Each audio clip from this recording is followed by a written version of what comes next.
Hey guys, good morning. So, this is the first time you're seeing mom. I was told that I needed to tell you guys our origin story and why our kids are so important to us. So, I thought we'd start today this beautiful spot. I'm out riding the four-wheeler, just taking a little mom time, which I don't do very often. Um, so I thought I'd just jump on here real quick and give you an origin story.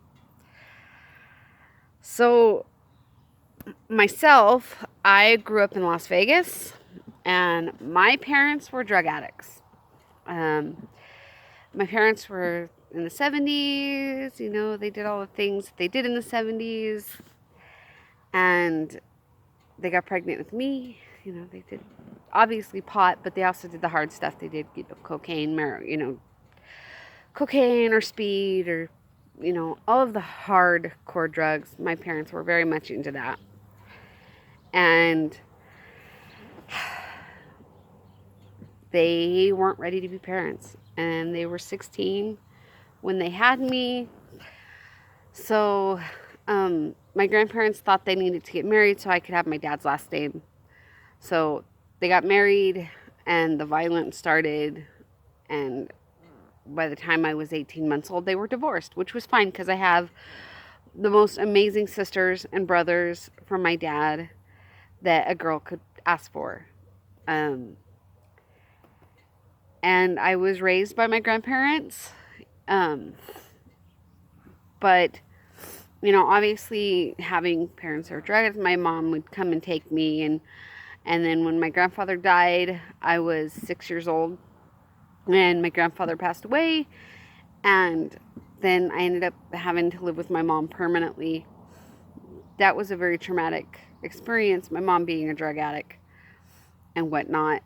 And having to experience all of those things. I was molested, I was abused, both physically and mentally. My mom also doing drugs in the house while I was growing up. She didn't realize, everybody says, oh, well, the only person I'm hurting is myself. But she was hurting me because I was doing extremely poorly in school and struggled even learning to read or learning to do math or anything. I really struggled in school. And then when I was 16 years old, I started to develop problems, physical problems. And then when I was 18, they finally told me that I had endometriosis and polycystic ovarian, which actually that's not anybody's fault. It's genetic. It came from my dad's side of the family. My grandmother, my aunts, they all had the same thing, the polycystic ovarian, the endometriosis. And they said, I'm sorry, sweetheart, you'll probably never have kids. I was crushed. All I'd ever wanted was to be a mom and a wife. But I'm kind of a chubbier person, and I'm a redhead in Vegas. That's not so cool, especially growing up. Everybody makes fun of the redhead. I don't know if I can see it. So I never thought I would meet a guy, fall in love, have kids. They said that would never happen for me. And then in 1999, I met Daddy. He walked into my life like a country storm. He was from a small town in Arizona. He had had his own rough childhood. He grew up really poor.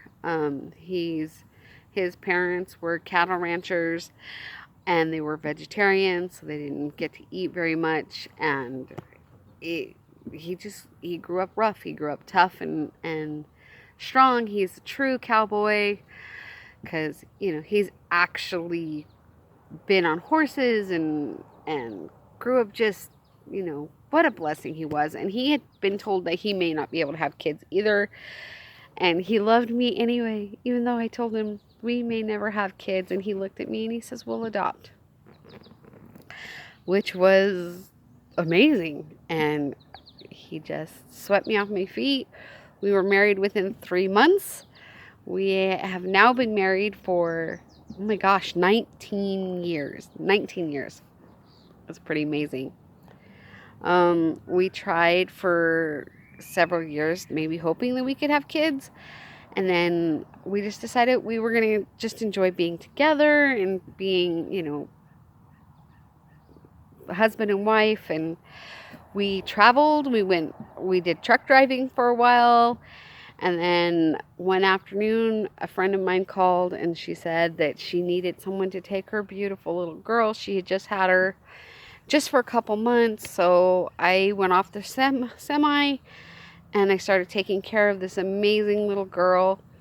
And here we are 16 years later. She is officially adopted and she's ours. And we love her to pieces. And I love her mom because she gave me the best gift that anybody could have ever given me. But I didn't want her to grow up alone. And so we started looking into adoption. And I thought that would never happen. And somebody said, well, why don't you do foster care?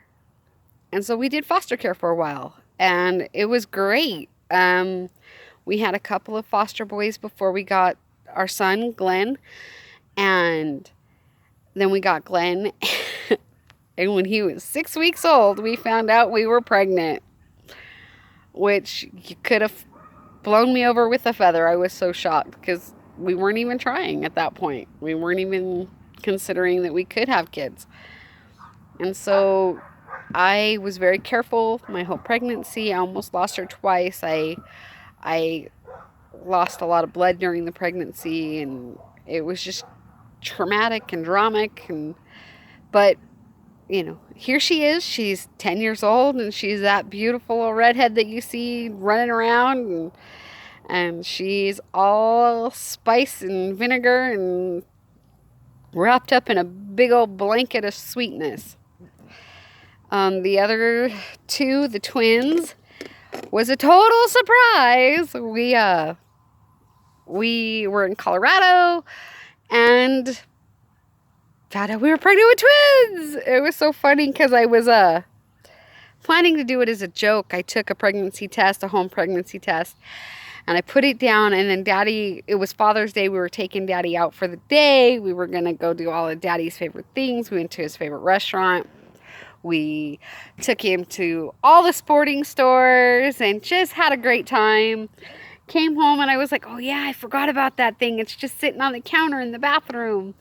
So I ran in there and then I looked down and it had 2 lines and I was like, what? What? So I took another one right away and it came out positive again, 2 lines. And we were like, oh my stars. And so I ran out and showed Daddy. He was in the backyard cleaning and he was like, wow, cool, yay. And then, it turned out to be twins. And it was a rough pregnancy. Having endometriosis makes your pregnancies extremely rough. Makes it, and polycystic ovarian, both. Makes everything extremely tough. And so I ended up being on bed rest right away, and I stayed on bed rest the entire time we were pregnant. Obviously, they were born early. They were born at 35 weeks and 5 days. But yay, they're here, and they're just so much fun. And then we moved to Idaho, and I got pregnant with DJ. And after that, I said, no more babies, because 6 is a perfect number. I mean, 6 kids, 2 boys and 4 girls. You can't beat that. Oh, see, look, I got bit when we were camping. Sorry, off track. And that's why my kids are so important. And that's why I want to share my story with you guys. I'm also going to do some cooking. I don't know if you know, but Shauna is gluten intolerant. She's actually celiac. She's been through heck to find out that she's celiac. We've had to have a lot of surgeries done, and they had to put a scope in her and everything. And in the process of her finding out she's celiac, we found out Daddy's celiac. So I will do some gluten-free cooking channel, gluten-free cooking, and I will show you all the recipes I'm constantly being asked about. The other thing is I went to culinary school, so there's the blessing of that. And we just hope that you enjoy this ride with us, that you love it as much as we do. That's why our theme is love times 8, because there's 8 of us. There's 6 kids and 2 mom, a mom and a dad, and we're so blessed every day to have our kids, and we're so thankful for them and everything that they do for us, and not just, not do for us, but everything that they have given us. They've given us so much to live for and to be happy for. And that's what I'm saying to you. Find your happiness. It doesn't matter what a doctor says. It doesn't matter what happens in your life. You can succeed in that. You can have happiness. You can have whatever you want. You just have to believe strong enough that it'll come to you. You have to put it out there. You got to pray for it. You got to believe in it. Be strong, because I never thought I would be a wife and a mom. I thought I was too fat, too ugly, too broken, too everything. And it didn't come easy. I've worked for it. And I have an amazing husband. I have these 6 fabulous kids. And sometimes it's tough because we're not exactly rolling in the dough. But man, we are happy. We love our lives. And we want to share it with you. Love you guys. Hope I didn't depress anybody. Bye.